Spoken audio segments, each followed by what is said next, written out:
Good afternoon, everyone. Welcome to the channel. As always, my name is Todd, and I'm an old-ass mountain biker. We don't find ourselves on the mountain because one of the problems with being an old-ass mountain biker is it's easy to get injured.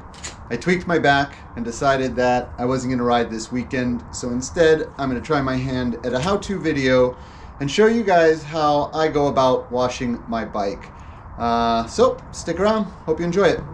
As far as what I use to wash my bike, primarily I'm using clean water and muck off. You could easily use dish detergent, but I'm a big believer that we should support the sponsors that support the channels that we watch.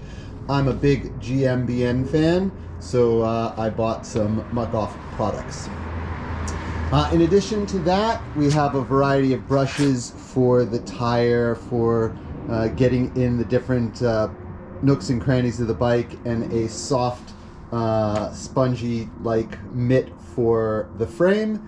And then over here I have some degreaser stuff, stiff brush, cassette, a chain brush, and a chain cleaner, and I keep those separate in a bag since they do have some of that degreaser on it.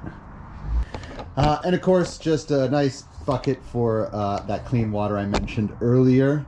And then as far as some optional equipment is concerned, if you have a stand, it's great to be able to put your bike up on a stand, but obviously you can just lean it against a wall while you're washing it. And then last but not least is an air compressor. I happen to have a wood shop, so I have access to this air compressor, and I use it at the end just to kind of blow out any of the water that I can from some of the different areas. So before we get started, I have to strip the bike of some of these optional things like my enduro strap,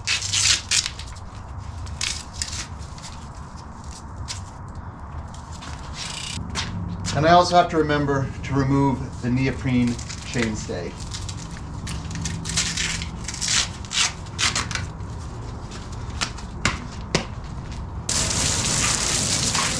Don't be afraid of water on your bike. They're mountain bikes. They're meant to get wet and dirty. Just be careful about direct pressure and any bearings.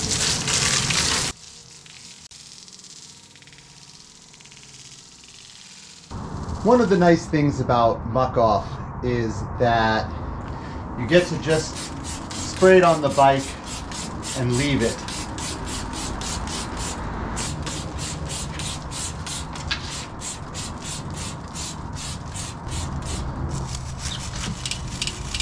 While the muck off is sitting on the bike, I like to try and get my chain and cassette clean, give it a chance to soak in a little.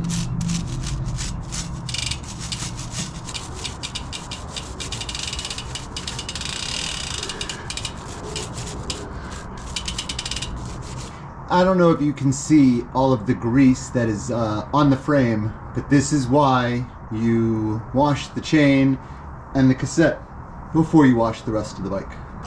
Then the next step is just to rinse down the frame. Most of the heavy lifting is actually done by the muck off, which is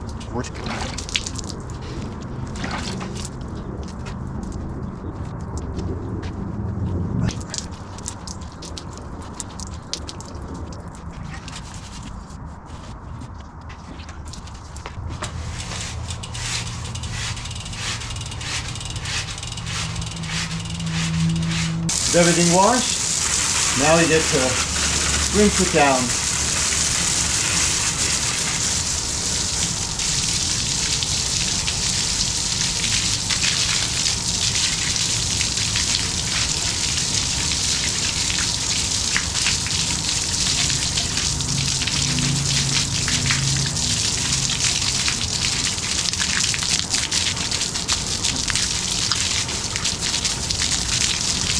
So with the bike washed and rinsed off, now it comes down to drying it, and after we're done drying it, we're going to want to lubricate the chain one more time since we did just degrease it. Of course, you could just leave it out here and drip dry I live in Arizona, it'll be dry in no time.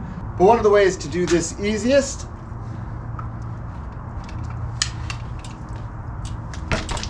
is just to drop your bike and let it bounce. You'll knock a lot of water off that way. So let me go ahead and move everything inside and I'll see you guys in there. All right, so we have the bike in the stand in the garage. I have the garage door open, otherwise it sounds like an empty warehouse. I have the air compressor turned down to 50 PSI. It's very similar to when you're leaving the car wash and they're blowing the air off your car. I'm really only gonna get into some of the moving parts to get them dry. The frame I can wipe down with a rag afterwards. So let me get at that really quick and then we will lube up the chain.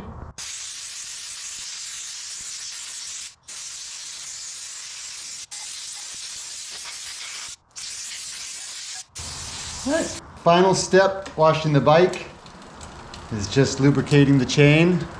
So I'm first gonna get a relatively clean rag and dry everything off. And then just like when we scrubbed, I'm gonna start at the master link and slowly rotate the chain around until I get back to the master link.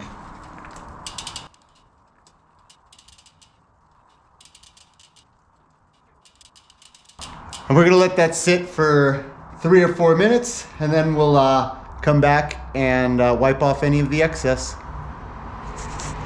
The last step is simply to clean off any excess lubricant from the chain. While we were offline, I reattached the chainstay protector and my enduro strap, and that means we're good to go for the next ride. Thanks everybody.